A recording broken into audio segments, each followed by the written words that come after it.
শক্তি দিয়ে জনগণের অধিকার আদায়ের আন্দোলনে যে রাজপথে নেমেছি, রাস্তায় নেমেছি, ভোটের লড়াই নেমেছি,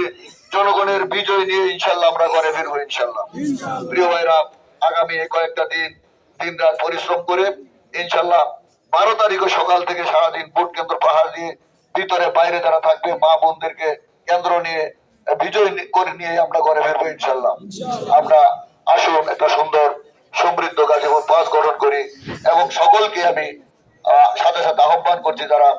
ভিন্ন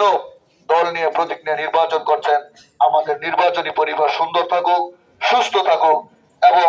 বাংলাদেশের মধ্যে গাজীপুর 5 আমরা চাই যে উৎসব মুখর পরিবেশে একটা নির্বাচন হোক, এখানে শান্তিপূর্ণ নির্বাচন হোক, এইটাই আমরা প্রত্যাশা করি। আমরা কোনো ধরনের গ্যাঞ্জাম করতে চাই না, হানাহানি করতে চাই না, কিন্তু যদি আমাদের পায়ে পাড়া দিয়ে